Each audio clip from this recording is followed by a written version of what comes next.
Dan di depan persis Masjid Jami Tegal Sari ini terdapat Dalem Ageng Kiai Ageng Muhammad Besari. Inilah rumah induk beliau Kiai Hasan Basari, Muhammad Hasan Basari.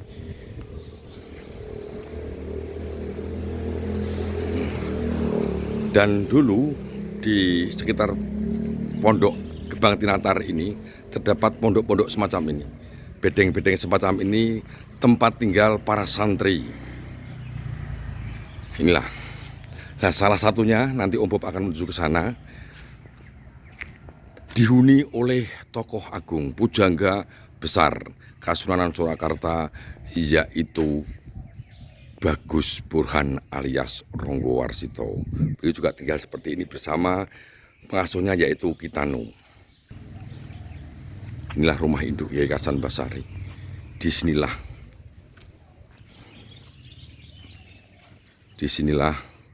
di rumah ini Kiai Hasan Basari mengajar santri-santrinya.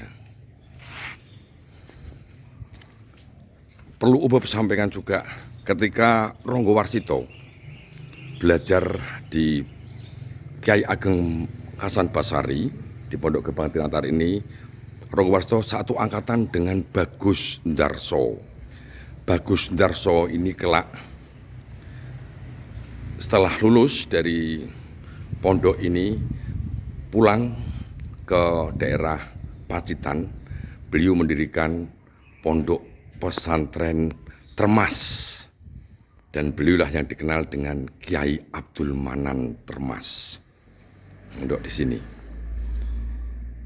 Ini ya terjadi kira-kira tahun 1810, antara tahun 1810 sampai 1815.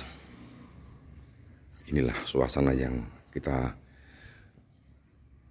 nyaman dan yang sejuk, sehingga proses belajar mengajar transformasi nilai-nilai atau ajaran-ajaran agama dapat dengan mudah tersampaikan dari beliau Kiai Hasan Basari kepada para santrinya.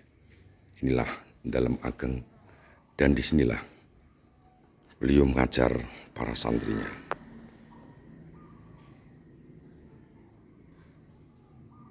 Ternyata memang bedeng ini, salah satu bedeng ini, pondok kecil ini, dululah tempat santri-santri Tegal Sari menginap atau tidur. Dulu terdapat banyak sekali bedeng-bedeng semacam ini, namun ini tinggal satu yang diabadikan, dan inilah bedeng ini merupakan tempat tinggal beliau Bagus Burhan atau Raden Ngabehi Ronggo Warsito. Dulu tempatnya nggak di sini, namun ini dipindahkan ke sini di dekat Griyo Ageng Kiai Hasan Basari. Ini luar biasa, dari pondok yang sederhana ini lahir tokoh-tokoh besar, ulama-ulama besar di tanah Jawa dan pujangga-pujangga besar di tanah Jawa. Pun demikian dengan mungkin beberapa kiai-kiai, termasuk Kiai Abdul Manan atau Bagus Ndarso. Dengan latar belakang depan adalah Masjid Gebang Tinatar. Disinilah tidurnya para santri-santri. Dan ini merupakan salah satu bedeng yang ditempati oleh Bagus Burhan atau Raden Ngabehi Ronggo Warsito bersama pengasuhnya yaitu Kiai Tanu. Assalamualaikum warahmatullahi wabarakatuh. Salam udut, salam ngopi kawan-kawanku sekalian. Kawan-kawan sekalian, Om Bob saat ini masih berada di Kecamatan Jetis, Kabupaten Ponorogo. Berada di tempat ini Om Bob duduk saat ini, bayangan Om Bob kembali ke romantika masa lalu. Ya, di tempat ini.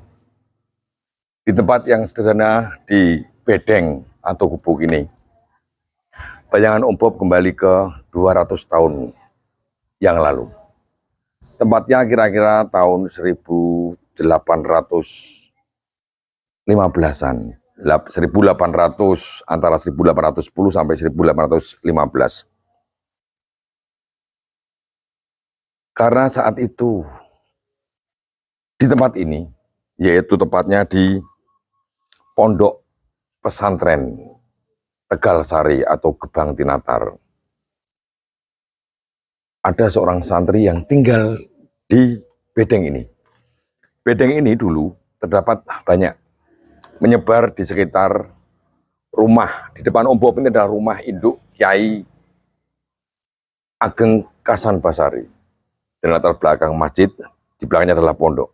Terdapat bedeng seperti banyak tempat para santri, khususnya santri-santri bangsawan, santri ningrat yang mondok di sini. Salah satunya ini, tapi yang saat ini yang tersisa hanya satu bedeng ini. Bedeng ini dulu tidak di sini tempatnya. Saat Om Bob pertama kali masuk, Om Bob mengira ini bukan bedengnya seorang tokoh yang Om Bob maksudkan, namun ternyata bedeng tinggal satu dan ini tempatnya dulu tidak di sini, dipindahkan ke sini, di dekat rumah induk. Karena rumah induk dulu nggak ada bedeng seperti, namun menyebar di sana. Bedeng inilah yang ditinggali oleh seorang nantinya menjadi tokoh besar, Pujangga Agung Tanah Jawa, Pujangga terakhir Tanah Jawa, khususnya Kesultanan Surakarta, yaitu Bagus Burhan. Santri tersebut bernama Bagus Burhan, yang kelak menjadi Raden Ngabehi Ronggowarsito. Ya, di tempat ini beliau tinggal selama nyantri di sini bersama pengasuhnya, yaitu Ki Tanujoyo. Oleh karena itu, Om Bob tadi menyampaikan, bayangan Om Bob kembali ke 200 tahun yang lalu saat beliau Bagus Burhan atau Ronggowarsito menempati bedeng ini untuk ngaji di sini. Dan seperti yang Om Bob sampaikan di konten sebelumnya tentang Ronggowarsito, tentang perilaku atau kenakalan Bagus Burhan di awal-awal nyantri di sini. Om Bob membayangkan malam-malam hari nggak ada listrik. Di tempat ini beliau Bagus Burhan keluar bedeng untuk bergaul dengan para warok, untuk mengadakan perjudian sabung ayam ya dengan masyarakat. Begitu nakalnya Bagus Burhan.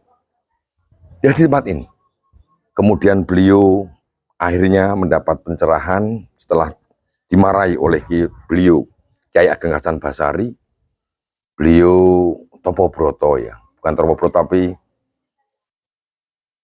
bermunajat selama 40 hari 40 malam di sebuah Kedung Watu namanya, Kedung Watu kalau nggak salah. Tidak jauh dari sini karena depan sini ada sungai, di dekat pondok pesantren ada sungai, dan di aliran sungai tersebut ada kedung namanya Kedung Watu.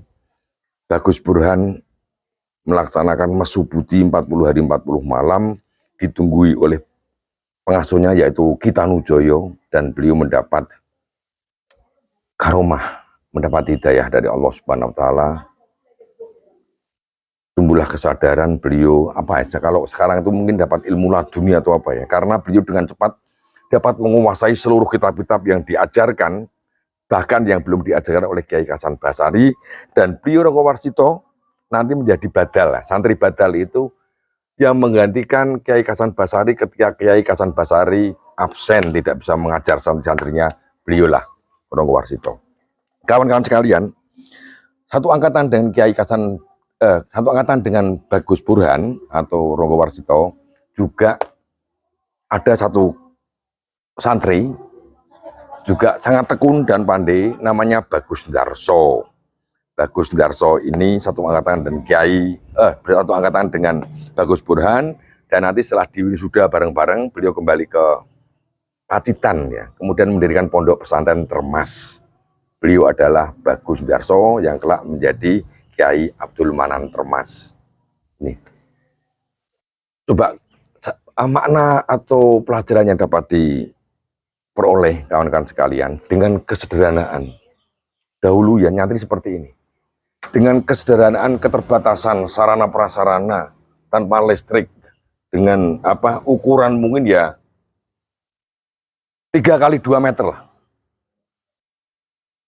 dapat melahirkan tokoh-tokoh yang luar biasa, yang mumpuni di bidang agama, di bidang filsafat, di bidang apapun, sesuai dengan apa yang diajarkan di pondok. Karena apa? Itu menunjukkan bahwa sarana prasarana bukan pendukung utama, namun adalah tekad dalam mencari ilmu.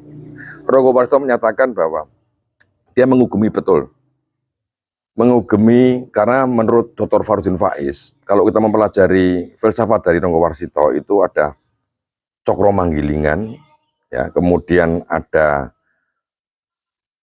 cokro manunggaling pamoring kawula Gusti, mengendalikan hawa nafsu, juga intinya itu lereming ponco hindriyo dengan tekad yang kuat.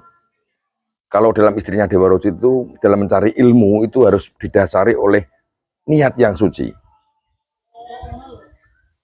dan dengan didasari tekad yang kuat seperti kayu gung susue ngangin. Nah ini kayu gung susue angin, tekad yang kuat untuk mencari ilmu didasari dengan susue angin itu keluar masuknya nafas dengan niat yang suci, yaitu Toyo Perwitosari itu lambang niat yang suci benar-benar untuk mencari ilmu dalam rangka menuju kesempurnaan hidup. Maka apapun kekurangan, apapun hambatan ataupun kekurangan sarana prasarana akan dapat diatasi. Inilah, oleh karena itu ini pelajaran yang dapat kita peroleh. Apapun yang kita peroleh, nikmat apapun harus kita syukuri, khususnya dalam rangka mencari ilmu, mencari pengetahuan. Dengan sarana seperti ini melahirkan tokoh-tokoh yang luar biasa. Sekali lagi, Om Pop merasa apa ya? Ikut merasakan romantika masa lalu berada di sini. Coba kita bayangkan, begitu nikmatnya sambil minum kopi, kemudian kita berdiskusi tentang ilmu-ilmu agama dengan bimbingan Kyai Ageng Kasan Basari. Alhamdulillah kawan-kawan sekalian, apa yang Om Pop baca dari literatur tentang Ronggo Warsito, tentang sejarah Babat Mataram, salah satunya adalah menyangkut pondok pesantren Tegal Sari, di mana juga menjadi tempat istirahat atau pengungsian dari Pakubuwono kedua selama beliau keluar dari Karton Kartosuro pasca geger pecinan dia di Tegal Sari ini. Dan awal perkenalan Ronggo Warsito dengan Kyai Kasan Basari ya lewat kakek beliau, yaitu Yosodipuro, kakek buyut beliau, Yosodipuro. Itu saya kira kawan-kawan sekalian.